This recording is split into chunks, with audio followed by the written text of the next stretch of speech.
It's 1 o'clock. We've arrived at Jason Latham's. Beat Simon and John here. Right, we just got to wait now. Go and get something to eat, and then go and find Jason.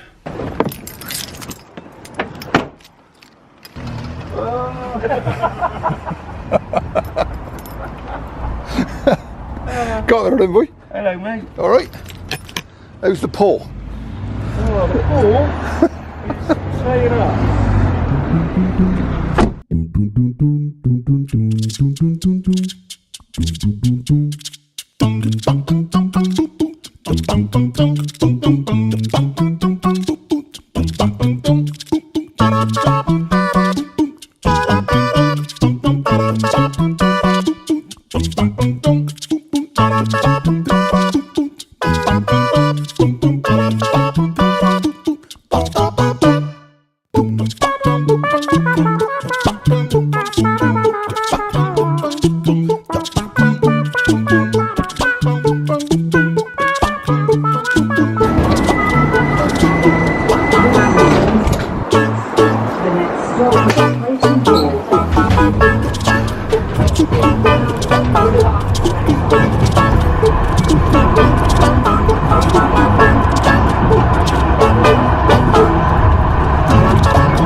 The next stop will be St. Peter's Square.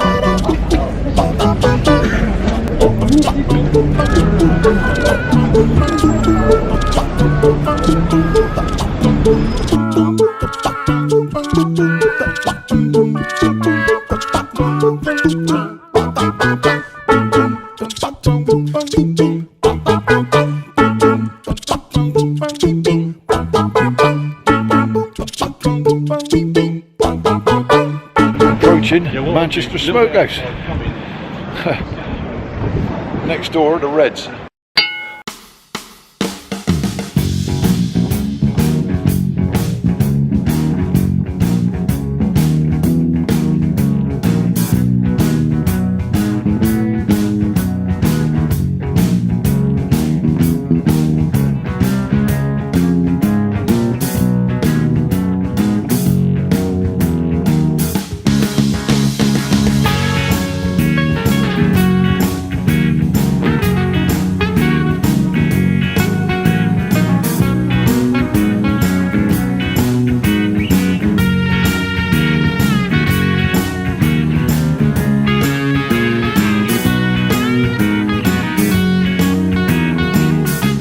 We've come up to Manchester today for a visit to what I think is going to be a bit of a special night. I've got celebrity Simon Dyer with me. We've come to see the Manchester Smokehouse and Cellar. The reason I've made this trip is to taste the food. When you see the menu, you'll realise that it's something they're doing something a bit different from everybody else on the barbecue scene. Jason, the kind of driving force behind it, is bringing something special. He's putting a twist on things. He's not trying to follow any particular Texas or Kansas or any other specific style. He's just adding his own twist to things, and you'll see that on the menu. And the other thing that I'm here for is to spend some time with Jason, hopefully for you to get to know him a little bit, as one of the most hard-working individuals in the UK barbecue scene. He's not just the brains behind the menu, but he's the slogging his guts out in the pits, the sort of hours that you'd expect from a coal miner. And you will chat with him later, and you'll see the kitchens and you'll see the place. Amazing place.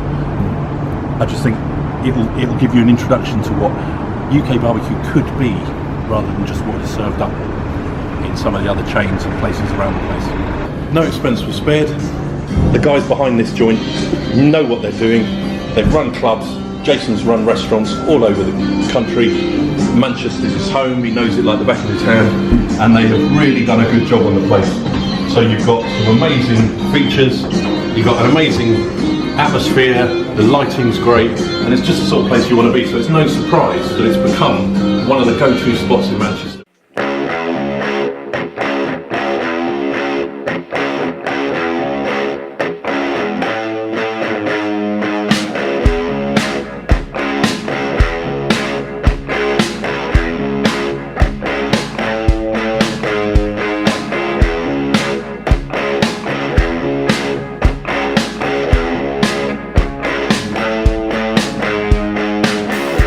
like 30 litres. Nice. So there just Give us a wobble. Oh my Yeah. That's what I want to see it. yeah. That's Beyonce. That's like 75. Lovely. Today. Oh, hello, hello.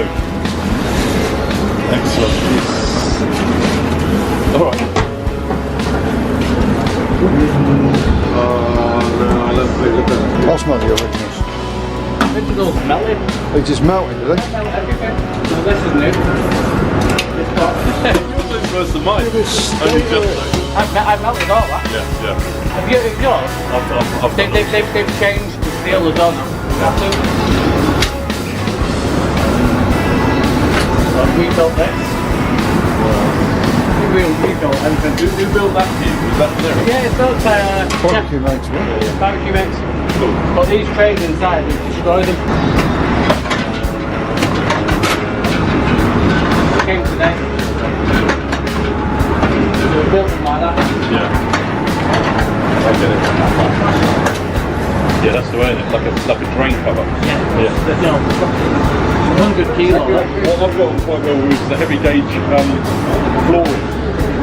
I've got Gorillapod made of it. You know the one that's like the bars are like that? Yeah. Like gangway. Yeah, gangway. Yeah. That's what I've been So using. we've got the steel work. The guys, you know, cement. Yeah. 110 kilo without the box.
Okay. That was a lady doing that. Yeah. I'll let them do it. And that's the time. Yeah. Hey, come back with me dinner.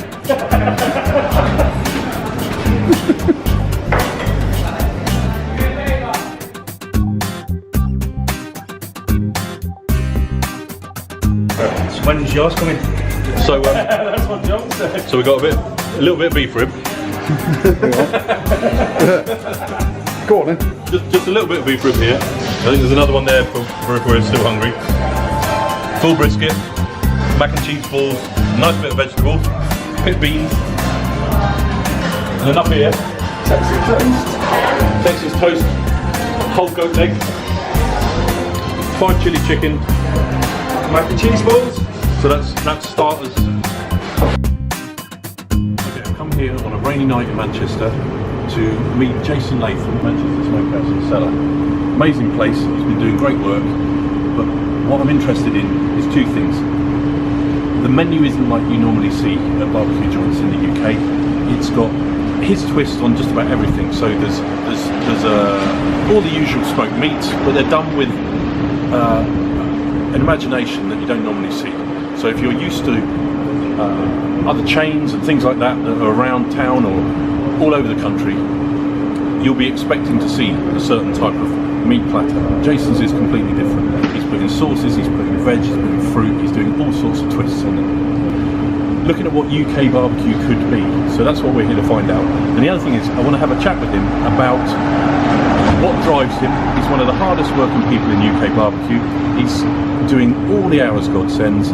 He's the imagination behind the menu, but he's also the driving force and the sweat and blood behind making this one of the most successful smokehouses in the country. So Jason put on a fantastic spread for us tonight, which you'll see, and Now we're going to go in and have a quick chat with him while it's quiet.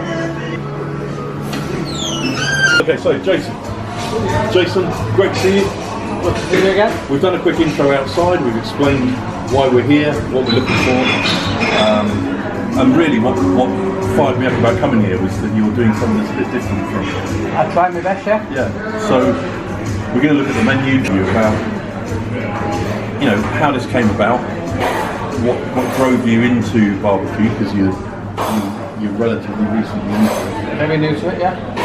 So a bit about where you came from, and also then maybe where you're going.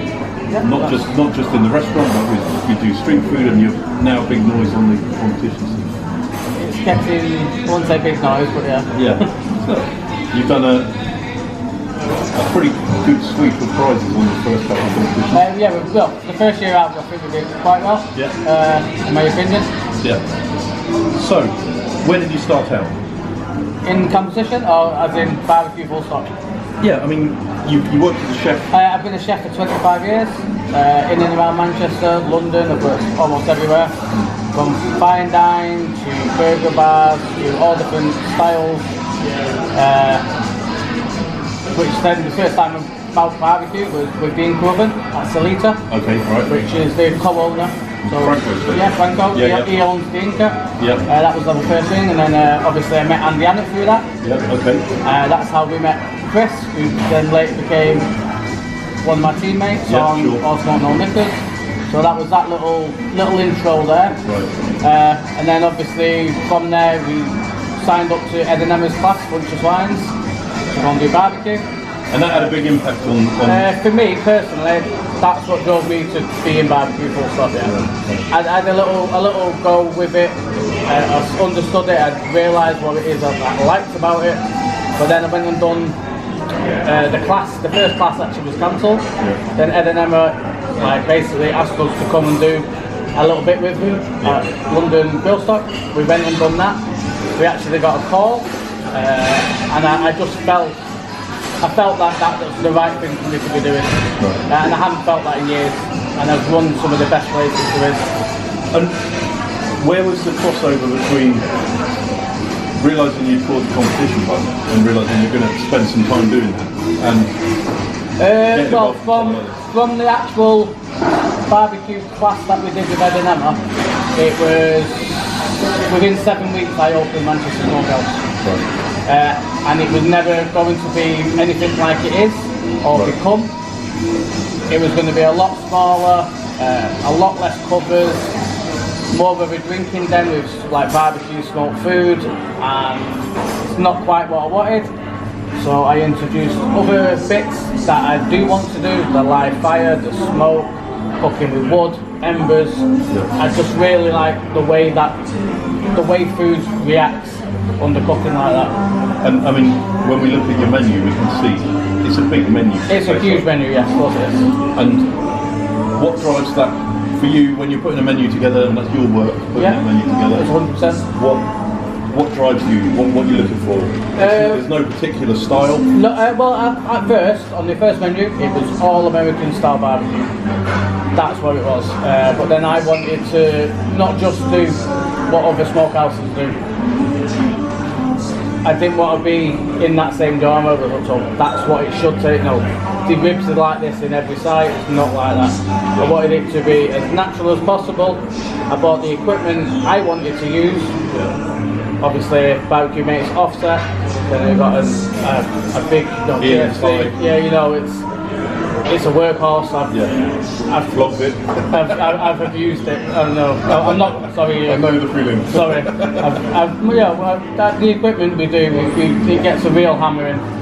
This place was never meant to be doing 2,000 covers a week, but it does. And it works, and it's helped me a lot, obviously, in the not just in Manchester barbecue scene, but in a lot of other areas, competition, the street food that I do. Oh, nationally, you're really on the map. I mean, we were chatting earlier about the fact that Manchester's got a lively scene. It's got an amazing food scene, Manchester, and yet but there is no smoke. You're here. You're you're one of the big hitters on that scene. Yeah, I'm very, very lucky for having the opportunity to do what it is and what it has become in such a really short time. You know, 1 year open, it's not a long time. Incredible. And to be 2,000 covers is not unusual. It's kind of knocking out now. Yeah, it's 2,000 week in, week out. That's what it is. 500 on a Monday, 500 on a Saturday. And how do you keep the standards up? It's a lot of work. I'm not going to lie. It's a lot of hours. The hours have come down slightly now, but it has been because you've got some helping that know what they're doing. Yeah. No, it's not. I've had amazing grill chefs come through. That just can't cook with live fire, and it's very different than cooking in a pan. The time's different, and they just couldn't get it. And I've had to let real good friends go because it's just not what they can do. And it's got you not want to do it. Once you understand it, I think that's understanding is the key. You understand fire, moving it, bring it to one side. It's control, and as soon as you can know how to control something, penny drops, and then you become it's another feather in your cap, really, isn't it? When you can understand. And you've got, what is it, 8? We have 8 chefs Team now. 8 at last. Yeah. And you're happy with that? It's taking a bit of the strain off. It takes a lot of strain off, of course it does. But obviously when we first started out, I was trying to do it just competition style, which didn't work. So then I just used my knowledge of being a chef to bring it back to being. And do you think that's something that's missing in a lot of the barbecue stuff? Is that people maybe don't think enough about the cookery, and so they're just trying to get this authentic barbecue, this American style stuff? When I've been to America a few times, it hasn't been since I've got barbecue bug. I didn't have barbecue once when I was there. I couldn't tell you if it's authentic or not. No. I've watched a million. You're just kind of doing your own thing. I'm doing what I feel comfortable as a chef.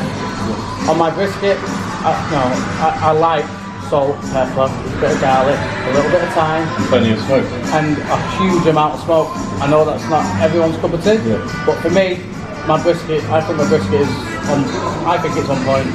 My personal opinion. I think most of us would agree. It's something I'm very happy doing, and I like the control of the offset. I like feeding it with logs. I like understanding it. My chefs think I'm weird.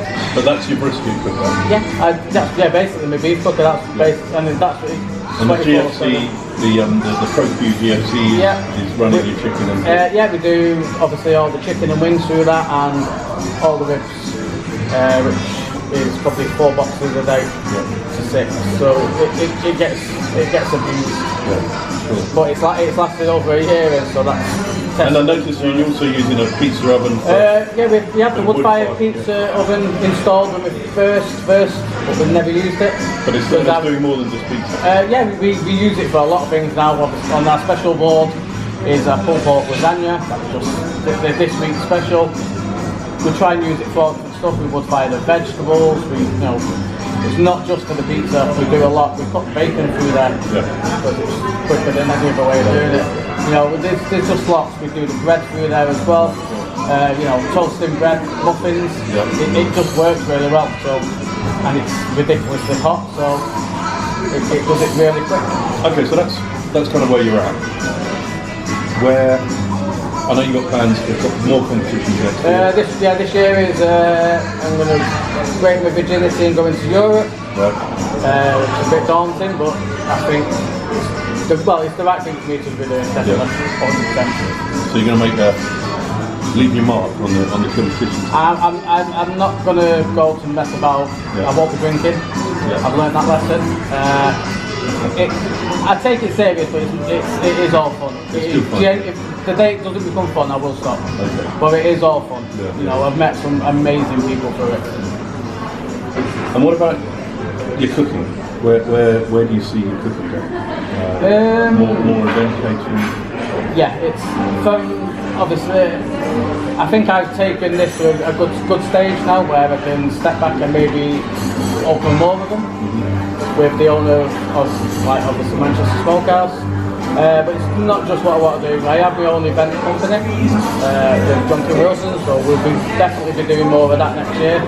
Festivals and street food, we do a lot of it. We want to Bringing aim more. this live fire stuff. Yeah, we've had another trailer made, which is basically a huge hanging fire pit. That's the old call it. Yeah, it's the design of it is lovely. It's being started now. It's basically a covered the saddle, maybe if you want to call it that.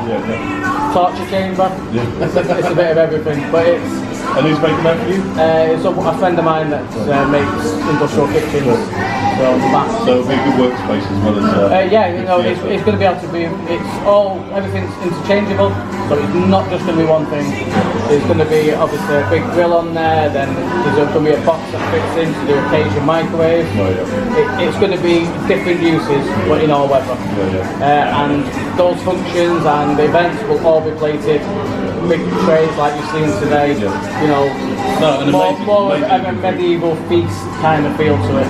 That's where I see us going next year. And again, your own style, not necessarily following, influenced by lots of things. I've been a chef for 25 years. It's not just American barbecue. You know, I've got Matt, who is making the trailer. His wife is Brazilian. It's, you know, she's taught me a lot of things, and there's a lot more to what we do than just one district of barbecue. And that's what I like, you know, so I like the Cajun microwave. You're still cooking with charcoal, but you're bringing a traditional thing back to people, because, you know, not everybody is fond of smoke for some reason. But no, there's nothing wrong with roasted. I was hanging ribs last week, and it was the first time, and I've been doing that a lot more. You know, it's very cool. Oh, great. And so, I guess my final question is, in terms of where you want to see yourself. You know, this has all happened really quickly. This is a year. You're talking about maybe opening new places. I know you've got a Mexican super club. We're going to go we're definitely going over tonight. So it sounds like there's lots of possibilities for new launches, being involved on one level or another. It sounds like you've got your work cut out on the competition side. You'll be travelling a lot next year. Nothing's ever close to Manchester, I can tell you that. And so where do you see yourself in another year? In a year's time, I'm hopefully want to win at least one competition. Right. That's my aim, competition side, just to win one. Grand champion. Yeah, just be a grand champion just once, and I'm okay with that. But to be honest, as long as it stays fun, competition side is my holiday. Yeah, okay. That's why I genuinely I treat that as my holiday. It's all my holidays that I take. It isn't a cheap hobby by any. It's shocking, but you know, it's something that I do genuinely love and enjoy. My work side, I'm definitely going to be involved in Manchester Smokehouse in one way or another. Maybe not necessarily being here every day, but I still will be a part of it. Menu development, pitmasters, maybe in between somewhere. As well as doing what we do anyway, is our for a job next year. I'm going to help you sometimes, let me tell you.